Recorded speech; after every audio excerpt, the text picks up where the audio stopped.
दुनिया का सबसे रिच टेंपल कौन सा है? भारत के मंदिरों से कितनी वेल्थ लूटी गई? और आज इस बात से हमें क्या फर्क पड़ता है? भारत को लोग स्नेक चामच का देश कहते हैं तो बुरा लगता है। हमारे देश के लिए नहीं, उनके लिए और उनके इग्नोरेंस के लिए।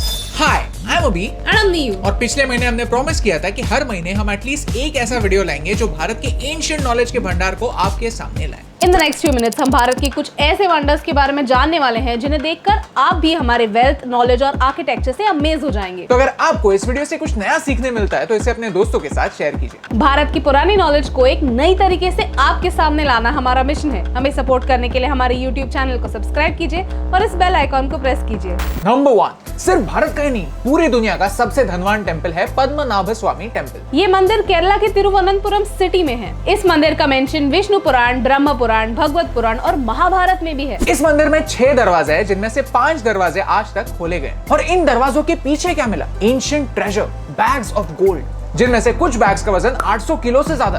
यानी अगर एक बैग की वैल्यू भी निकाली जाए और नॉर्मल गोल्ड के रेट से भी देखा जाए तो एक बैग की वैल्यू होती है 400 करोड़। इस पूरे ट्रेजर की वैल्यू 17 बिलियन यूएस डॉलर्स या फिर 1,19,000 करोड़ रुपीस है। रेफरेंस के तौर पर औरंगजेब के टाइम मुगल साम्राज्य अपने पीक पर था तो उनका रेवेन्यू आज के टर्म्स में 90 बिलियन डॉलर्स था। और ये 17 बिलियन यूएस डॉलर्स सिर्फ प्रेशियस मटेरियल्स की कॉस्ट है। उस पर कारीगरी ऐड होती है तो ट्रेजर की वैल्यू और बढ़ती है। ये एंटीक और कल्चरल वैल्यू ऐड होने पर ट्रेजर की टोटल वैल्यू 10 गुना और यानी 170 बिलियन यूएस डॉलर्स होती है। इन 6 दरवाजों में सबसे मिस्टीरियस दरवाजा है वॉल्ट बी।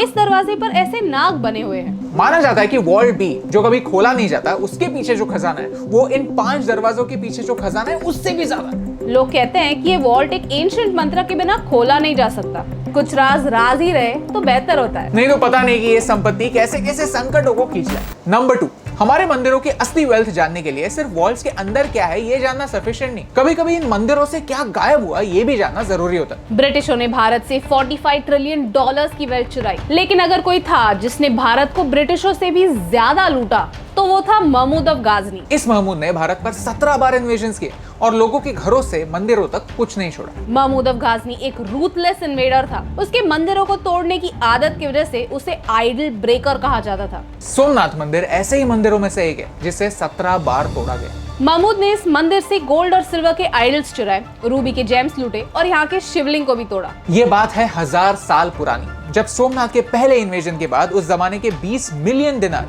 यानी 480 करोड़ की लूट भारत से रातों रात गायब हो गई। और ये बात सिर्फ पहले इन्वेजन की, इसके बाद 16 बार और सोमनाथ को लूटा गया। इस बात के प्रूफ्स फ्रीश्ता नाम के एक पर्शियन हिस्टोरियन की किताबों से मिलते हैं कि सोमनाथ से 5 गोल्डन आइडल्स उठाए गए जिनकी आंखें रूबी से जड़ी हुई थी और एक एक रूबी की कीमत 50,000 दिनार थी। सोचकर यहाँ दुखता है कि मंदिरों में इतनी श्रद्धा से रखे हुए ट्रेजर को लूटा गया। नंबर 3, लेकिन कुछ प्रकार की संपत्ति ऐसी होती है जो लूटी नहीं जा सकती, जो बड़े बड़े इन्वेडर्स के नजदीक होते हुए भी उनके डिस्ट्रक्शन से कोसों दूर रहती है। और एलोरा केव्स का कैलाश टेंपल सिर्फ भारत की ही नहीं पूरी दुनिया की विरासत है। लेकिन क्यों? यूजुअली कोई बिल्डिंग कैसे बनती है? ईंट और पत्थर एक के ऊपर एक रखकर, लेकिन कैलाश टेंपल दुनिया का लार्जेस्ट टेंपल है जो एक सिंगल माउंटेन रॉक से कार्व करके बना है। यानी ये सारी डिटेल्स हमारे एंसेस्टर्स ने अपने हाथों से बनाए हैं। How amazing is that. एक गलत वार और पूरा डिजाइन खराब। आज 1200 साल बाद भी आप इस परफेक्शन को देख सकते हैं। लगता ऐसा है कि पूरा मंदिर 3D प्रिंट किया गया है। इस पूरे कंस्ट्रक्शन में जितने पत्थर हटाए गए उन पत्थरों से पिरामिड ऑफ गीजा बन सकता है। आर्कियोलॉजिस्ट मानते हैं कि ऐसा मार्बल बनाने के लिए 100 साल भी काफी नहीं, लेकिन ये पूरा टेंपल सिर्फ 18 सालों में बना था।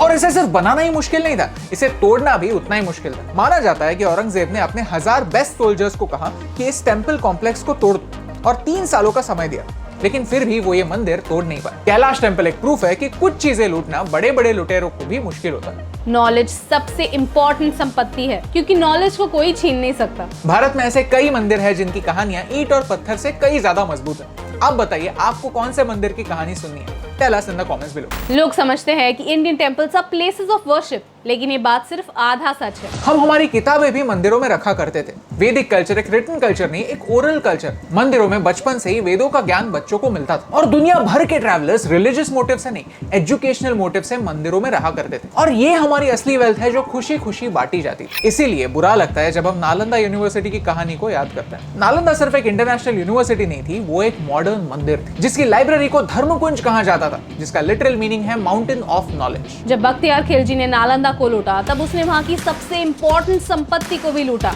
वहाँ की लाइब्रेरी। लाखों ऐसी किताबें जो पूरी दुनिया में और कहीं नहीं सिर्फ यहाँ हुआ करती थी, वो जल कर राख हो गई।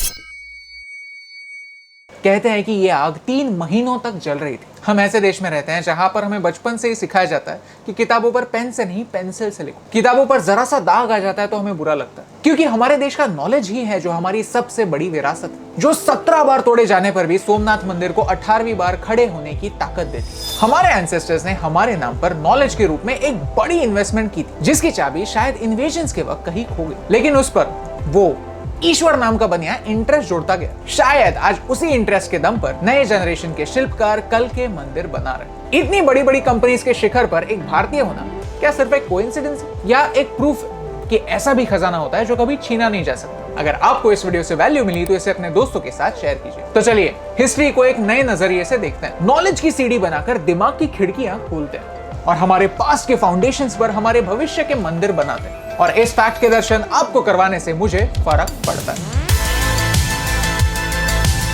हे एस टीम, हम हमेशा सोचते थे कि मीडिया भारत के बारे में इतनी नेगेटिव क्यों, तो हमने एक पॉजिटिव सोल्यूशन बेस्ड अप्रोच अपनाया। अगर आपको ये वीडियो अच्छा लगा तो लाइक बटन प्रेस कीजिए। अगर आप यहाँ पर नए हैं तो यहाँ पर क्लिक करके सब्सक्राइब कीजिए और नए वीडियोस के अपडेट्स मिलने के लिए बेल आइकन को प्रेस कीजिए। और ऐसे ही और पॉजिटिव वीडियोस देखने के लिए यहाँ पर क्लिक कीजिए, क्योंकि आपके सपोर्ट से मुझे फर्क पड़ता है।